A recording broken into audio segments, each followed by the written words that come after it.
Hey guys, my name is Ryan, and welcome to Overwatch Central. Today we're going to be talking about some stuff that was revealed by Jeff Kaplan himself when he joined people like Nickel, Fariha, and Nate Sun on their live streams as they streamed from the Blizzard HQ. You get the deal. Jeff Kaplan says some really interesting stuff. We highlight the main things.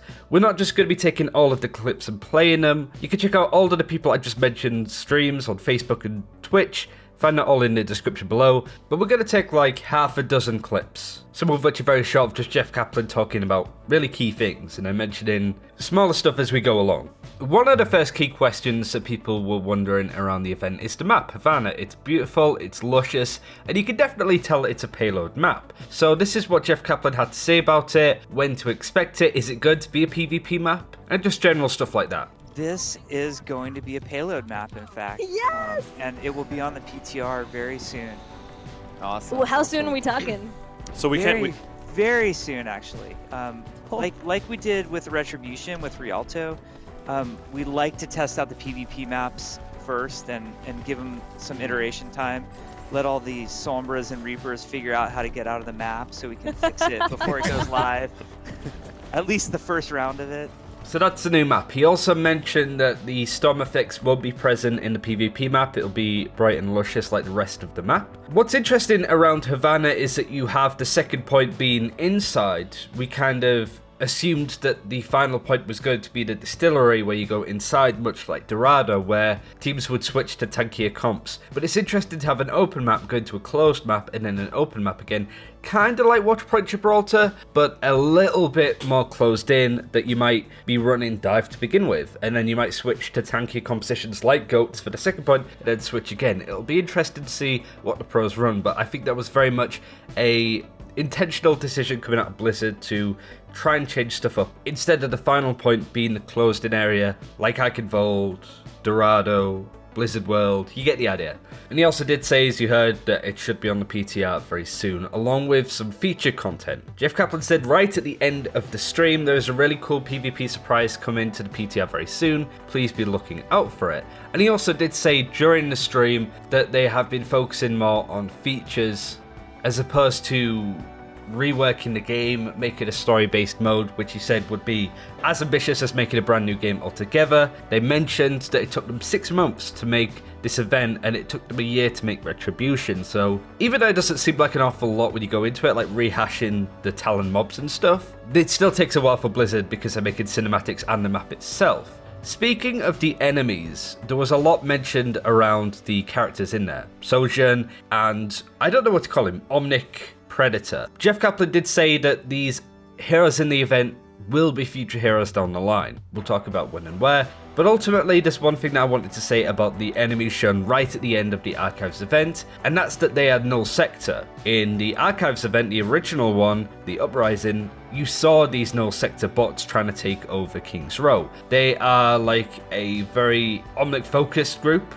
The Omnics are better, they're trying to rebel against humans. King's Row is of course going to be a place like that. So it's a separate faction. So this is Doomfist going to the leader of the Null Sector and saying let's work together. So this character could be somebody in the future. It could be for the next event as an actual boss, which I think this event desperately missed. But I'm certainly thinking that it's going to be a new hero in the future, but there's definitely connotations and suggestions to the Null Sector based off his colours and design. So I'm really excited to see more of that faction as opposed to them just being used in the Uprising event and then never used again, you know what I mean? Sojourn was also another hero that's mentioned quite a lot. We called it right. We did see Sojourn in the Overwatch Recall animated short for a brief second, but also Jeff Kaplan pointed out that she's also in Anna's origin story in the hero lineup. So this is a hero that has been in development since 2015 in terms of concept, and no doubt she will be a hero within the year, I would assume. But Jeff Kaplan was very clear to say not only is Echo not going to be Hero 31, but Sojourn is also not going to be Hero 31 either.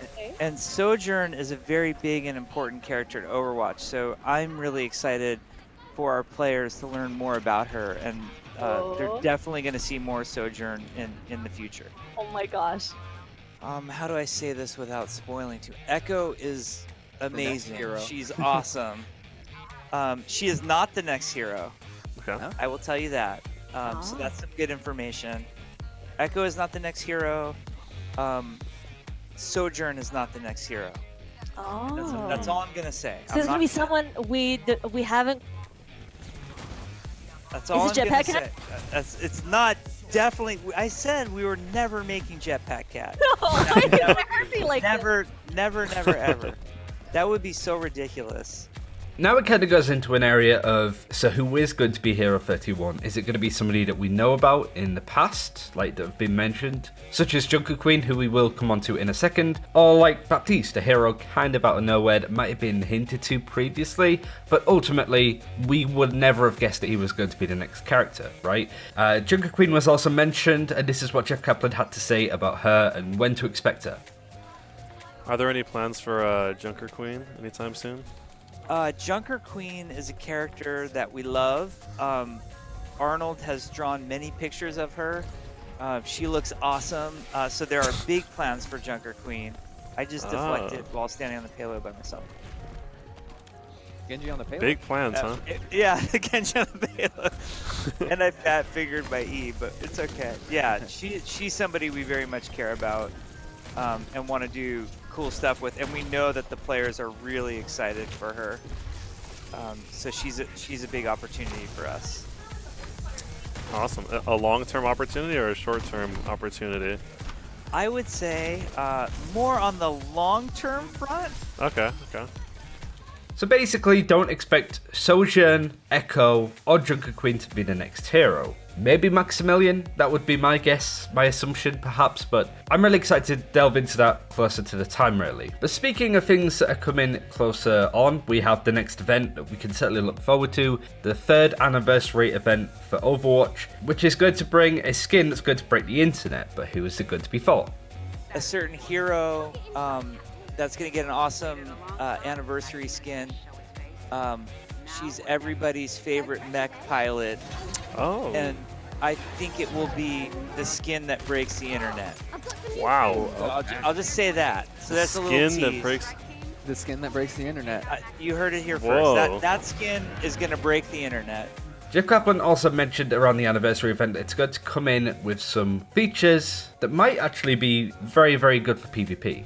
So now that this event is out and completed, what's going to be the next focus of the dev team and the I guess just the production team in general? The team right now is focused on more of feature content. And there are a number of really cool features coming out. Some of them are features that have been requested by the community. Some of them are features the community doesn't even. Oh, I'm gonna die on this Dragon Blade. Oh, sorry. I was trying to No, it's my messed fault. up. Anniversary is gonna be cool. Not only like, first of all, the cosmetic stuff for Anniversary is off the hook. There's some really cool stuff coming, but we have a feature that nobody's asked about, nobody knows is coming, nobody's thought of or proposed to us yet, that I think is gonna be really, really cool. So, we'll be talking about that in the weeks to come as we lead up to Anniversary. And that's been one of the focuses of the dev team lately. And I know I'm being somewhat mysterious here, but, we have to leave some surprises. But there's more feature work that's coming up in the near term.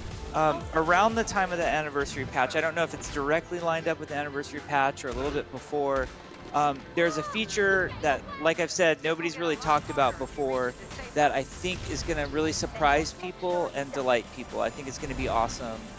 And we have a couple of really dedicated programmers, Keith and Dan, who have been working on it for months, and I think it's going to be awesome.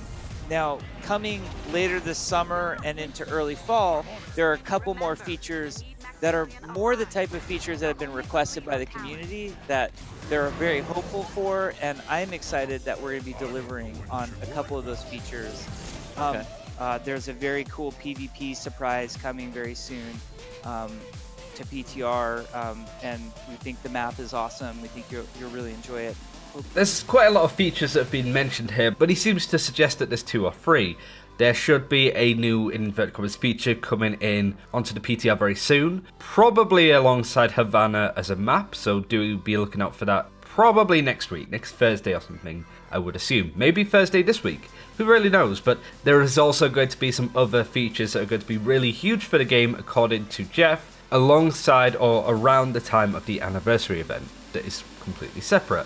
He also mentioned that it's not guilds or clans, it's something that they like and enjoy, but they're not really sure how to implement it into Overwatch specifically, and also want to make sure that it's good for consoles as well. Speaking of consoles, they do want to do cross-platform play. It's challenging from a technical and business standpoint, more so probably business. We've heard how Sony have been quite awkward in discussions for other games when it comes to cross-play, other stuff that's in development, comics. And there's not going to be any major reworks for heroes, so for those that are hoping that Brigitte might change in some massive fashion, that's just not going to happen. And finally, 222 Roll Q is a really important aspect of Overwatch. This is what Jeff Kaplan had to say about it on when to expect it, if at all. So there's quite a lot of stuff in there if you want to watch the full stream. The whole talk with Jeff Kaplan on the stream for Riha No Nickel was about maybe 2 hours. Most of it was just playing the game. Not all of it was filled with, you know, important answers like this. Hence why I wanted to break it down to you. A big shout out to those that were involved. I hope they had a lot of fun. Their streams are amazing, so do check them out in the description below. But I'm really excited to see what the future holds for Overwatch. I think the meta's in a pretty good spot right now. I do feel it will eventually evolve back into GOATs or something just as, you know, oppressive that you can only run, such is the nature of Overwatch, unfortunately. But we have some new heroes that have been teased that we may learn about. We might even see this Omnic Predator being the next hero. That might make a lot of sense, to be honest. So I hope that they try and do more with the lore and story. Thanks for watching. Hope you enjoyed the video. Take care, and I'll see you next time.